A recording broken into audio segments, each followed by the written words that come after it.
नमस्कार, स्वागत है आपका टोटल टाइम्स में। मैं हूं आपके साथ गरिमा अग्रवाल। हिंदू धर्म में एकादशी तिथि का विशेष महत्व होता है। हर माह में 2 एकादशी तिथि होती है, एक कृष्ण पक्ष में और एक शुक्ल पक्ष में। साल भर में कुल 24 एकादशी तिथि होती है। कार्तिक मास के शुक्ल पक्ष में पड़ने वाली एकादशी को देवउठनी एकादशी के नाम से जाना जाता है। इसे देवोत्थान एकादशी, देवउठनी ग्यारस, प्रबोधनी एकादशी के नाम से भी जाना जाता है। हिंदू कैलेंडर के अनुसार 14 नवंबर 2021 दिन रविवार को सुबह 5:48 से एकादशी तिथि आरंभ हो जाएगी, जो कि 15 नवंबर 2021 दिन सोमवार को सुबह 6:39 पर समाप्त हो जाएगी। आइए अब आपको बता देते हैं देवउठनी एकादशी की कथा के बारे में। एक राजा के राज्य में सभी लोग एकादशी का व्रत रखते थे। प्रजा तथा नौकर चाकरों के साथ पशुओं तक को भी एकादशी के दिन अन्न नहीं दिया जाता था।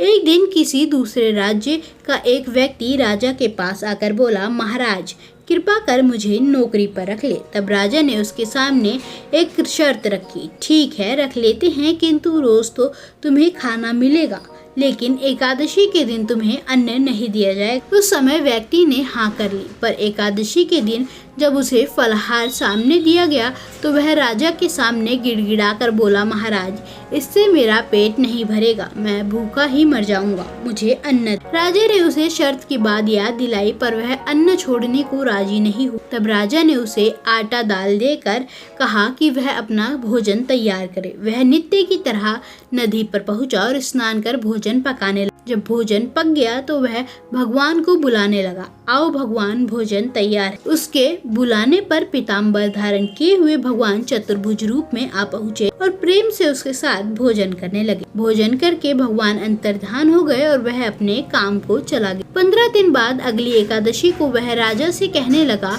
कि महाराज मुझे 2 गुना सामान चाहिए। उस दिन तो मैं भूखा ही रह गया था। राजा ने कारण पूछा तो उसने बताया कि हमारे साथ भगवान भी भोजन ग्रहण करते हैं, इसलिए हम दोनों के लिए यह सामान पूरा नहीं होता है। यह सुनकर राजा को बड़ा आश्चर्य हुआ। वह बोला, मैं नहीं मान सकता कि भगवान तुम्हारे साथ खाना खाते हैं। मैं तो इतना व्रत रखता हूँ, पूजा करता हूँ, पर भगवान ने मुझे कभी दर्शन नहीं दिए। राजा की बात सुनकर वह बोला, महाराज यदि विश्वास न हो तो साथ चल कर देख रहे। राजा एक पेड़ के पीछे छिपकर बैठ गया। उस व्यक्ति ने भोजन बनाया तथा भगवान को शाम तक पुकारता रहा, परंतु भगवान न आए। अंत में उसने कहा, हे भगवान यदि आप नहीं आएंगे तो मैं नदी में कूदकर अपने प्राण त्याग दूंगा। लेकिन तब भी भगवान नहीं आए।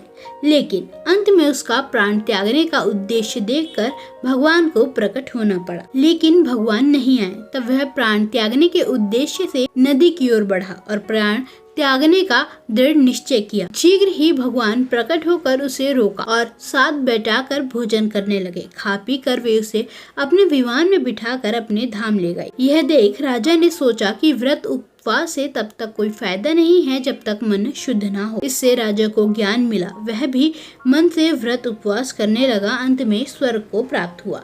आइए अब आपको बता देते हैं देवोत्थान कैसे रखा जाता है। देवउठनी एकादशी के दिन घर की साफ सफाई करने के बाद स्नान आदि से निवृत्त होकर आंगन में भगवान विष्णु के चरणों की आकृति बनानी चाहिए। इसके बाद ओखली से गेरू से चित्र बनाकर फल, मिठाई, बेर, सिंघाड़े, ऋतुफल और गन्ना उस स्थान पर रखकर उसे डलिया से ढक देना चाहिए। इस दिन रात्रि में घरों के बाहर पूजा स्थल पर दीप जलाए जाने चाहिए। आइए अब आपको बता देते हैं देवउठनी एकादशी का महत्व। देवउठनी एकादशी तिथि से चातुर्मास अवधि खत्म हो जाती है। कहा जाता है कि भगवान विष्णु शयनी एकादशी को सो जाते हैं और देवउठनी एकादशी के दिन जागते हैं। इस दिन माँ लक्ष्मी और भगवान विष्णु की पूजा करने से सभी मनोकामनाएं पूर्ण होती है। का अधिक से अधिक ध्यान करें। एकादशी पर ओम नमो भगवते मंत्र का अधिक से अधिक जाप करना चाहिए। हम उम्मीद करते हैं आपको हमारा यह वीडियो पसंद आया होगा। आप हमारे चैनल टोटल टाइम्स को सब्सक्राइब करें, वीडियो को लाइक करें, शेयर करें। साथ ही आप हमसे अन्य सोशल मीडिया प्लेटफॉर्म पर जुड़ सकते हैं। लिंक डिस्क्रिप्शन बॉक्स में दिया गया है। धन्यवाद।